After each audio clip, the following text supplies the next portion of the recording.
Okay, the judge has opened the envelope, Alicia. He is now reading the verdict. Question one, as I just reviewed with you, is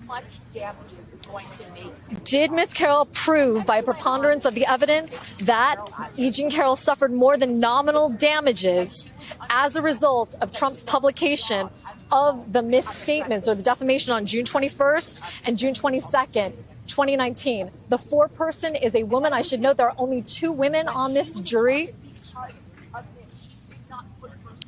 And we still don't have an answer. I'm waiting to hear what's going on in the courtroom. But Katie, I'm sorry, Alicia and Katie, I want to note for you guys as we're waiting. Remember, this jury is anonymous, and Kaplan has urged them to be anonymous, not only with us, as he has implemented procedures to ensure their anonymity, but also with each other, to not even use their real names. So when the foreperson signs this verdict, she will not do that.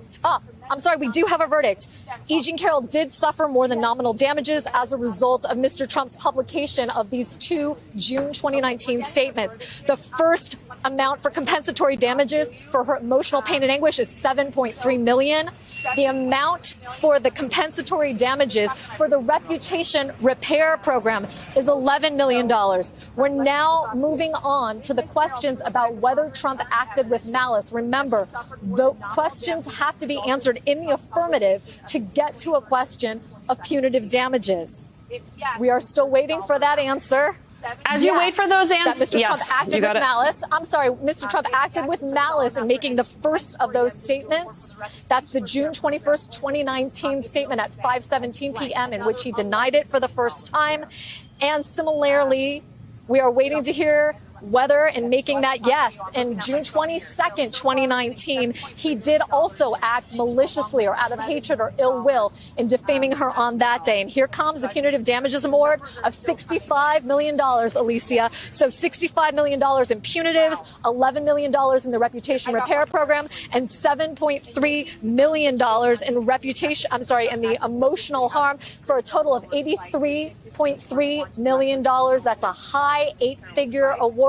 I had predicted we'd be high eight figures or early 100 million. Certainly less money, I think, that E. Jean Carroll's lawyers had hoped, but $83.3 million is nothing to sneeze at. I also want to point out to our viewers that the New York Attorney General in the civil fraud case across the street is asking for disgorgement of $370 million. If they award the Attorney General $370 million over there, and he also has to pay $83.3 million to E. Jean Carroll, that will wipe out the $400 million in cash that Trump has proclaimed he has, and many people doubt he has that much liquidity. What Trump is really dreading is a judgment in this case and the AG's case that would wipe out his cash, that would force him to liquidate assets to be able to pay both of those judgments. That would really put the lie to his proclamations of endless wealth, Alicia. That total, let's talk about it, Katie, $83.3 million. What does that sum say to you?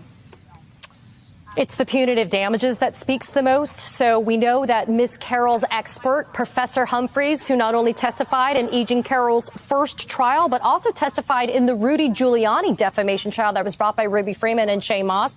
This expert testified that in order to repair and to basically compensate E. Jean Carroll, the amount would go anywhere from $7.3 to $12 million. That's why we heard Robbie Kaplan get up in closing arguments on behalf of E. Jean Carroll and say $12 million for both, which would have been the 24. That in and of itself means that the jury listened to the expert. And a footnote, Alicia, if I may, Donald Trump tried to have his own expert witness testify as to the damages models in this case. He was denied by Judge Kaplan for a myriad of reasons, including the fact that he was too late to the dance to be able to put on an expert, which just goes to show how important good lawyering is, especially when you have a high-stakes defamation trial like this. The punitive damages award in the amount of $65 million means that this jury listened to the totality of the evidence and said, you know what, we think that that's an amount of money that is going to basically punish Donald Trump. Punitive damages. We want to punish him. We want to deter others from repeating that conduct. The biggest open-ended question, Alicia, that none of us can answer except for the former president of the United States is $65 million in punitive damages enough for him to stop defaming E. Jean